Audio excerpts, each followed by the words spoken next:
जी, पहले तो धन्यवाद आइडिया सिटी को कि आपने मुझसे संवाद करने का, बात करने का मुझे अवसर दिया।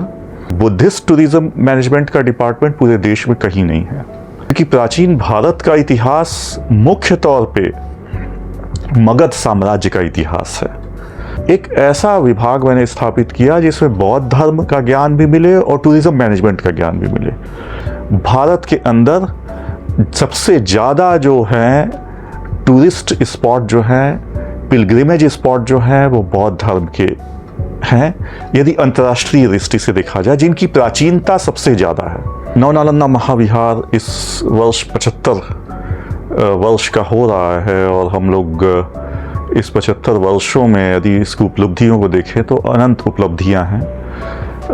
मैंने लगभग जब 1.5 साल पहले ज्वाइन किया कुलपति के तौर पे, तो कुछ नए विभाग बनाए और उन विभागों में मेरा सबसे महत्वाकांक्षी परियोजनाओं में ये था कि बौद्ध पर्यटन मैनेजमेंट का, बुद्धिस्ट टूरिज्म मैनेजमेंट का एक विभाग स्थापित किया जाए।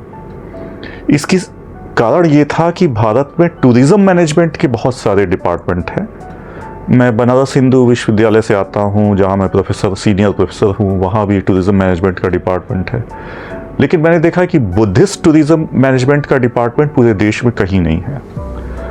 बुद्धिस्ट टूरिज्म मैनेजमेंट का डिपार्टमेंट यदि नालंदा में नहीं हो, बिहार में नहीं हो, तो वो कहाँ होगा?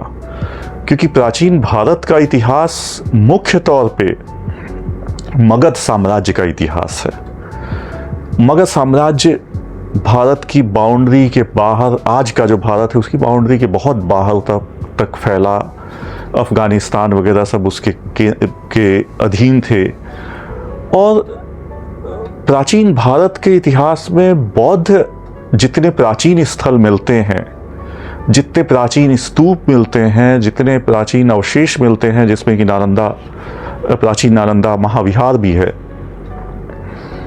उनका ज्ञान होने के लिए ज़रूरी है कि आप सिर्फ टूरिज्म मैनेजमेंट के ज्ञान से आप काम नहीं चला सकते।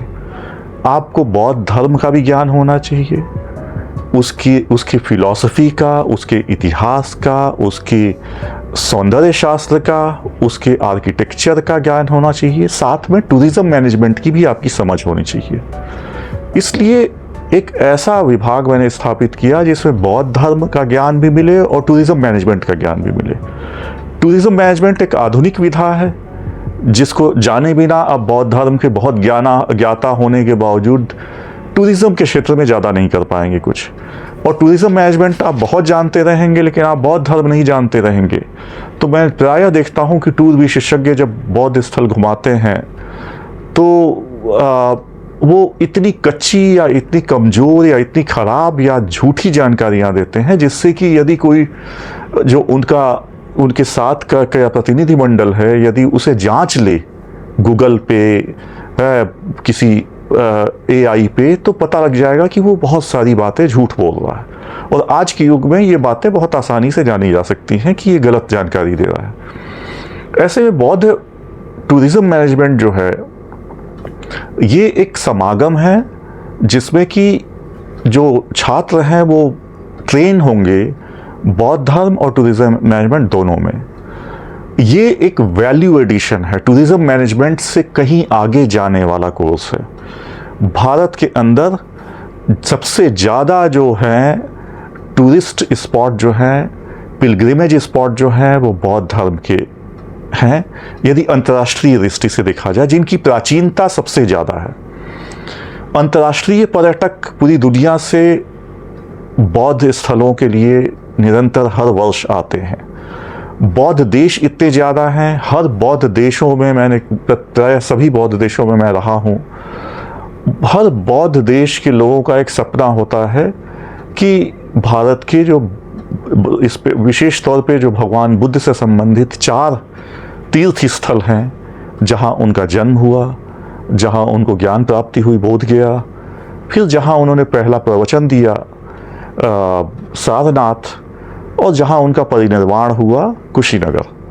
उसके सिवा 4 और स्थल भगवान बुद्ध ने बताए हैं। इन सब को मिला के 8 महाठानानि कहा जाता है, 8 महान स्थल।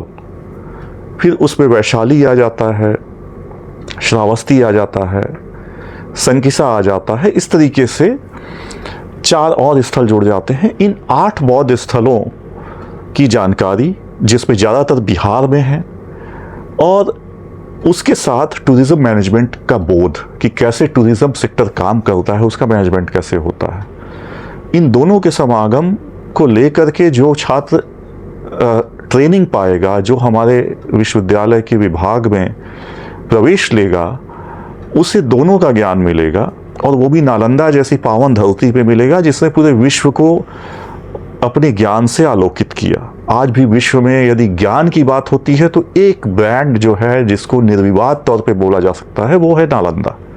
सिर्फ भारतीय ज्ञान की बात नहीं है, विश्व में नालंदा नाम के विश्वविद्यालय आपको न सिर्फ बौद्ध देशों में मिल जाएंगे, बल्कि आज जो बौद्ध नहीं है, जैसे इंडोनेशिया में नालंदा कॉलेज है,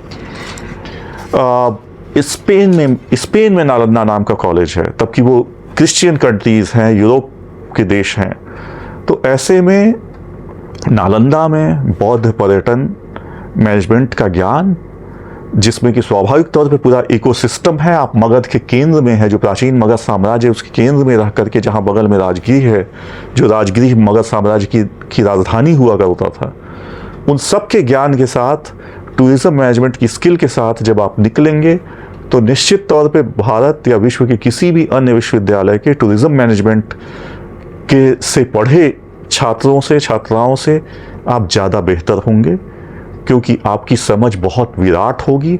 और सिर्फ भारतीय टूरिज़्म के क्षेत्र में ही नहीं आप योगदान दे सकते हैं, विश्व के बौद्ध स्थल, क्योंकि सारे विश्व के जो बौद्ध देश हैं वो भी बौद्ध पर्यटन पे चल रहे हैं, उन बौद्ध पर्यटन में भी आप बहुत बखूबी भूमिका निभा सकते हैं, क्योंकि आपकी बुनियाद तैयार है। जो प्राचीन बौद्ध धर्म के उपदेश हैं, बुद्ध के उपदेश हैं, उसमें आप पारंगत हैं, साथ में टूरिज़्म मैनेजमेंट पे आप पारंगत हैं। इसके बाद आप थाईलैंड जा कर के, वियतनाम जा कर के, श्रीलंका जा कर के, बर्मा जा कर के, जापान, चीन, इन देशों में जा कर के आप बौद्ध पर्यटन के मैनेजमेंट के क्षेत्र में बहुत बड़ी भूमिका अदा कर सकते हैं। इसलिए मुझे लगता है कि इस विश्वविद्यालय का ये कार्यक्रम अनूठा है, इस विश्वविद्यालय के लिए ही नहीं, पूरे भारत के लिए।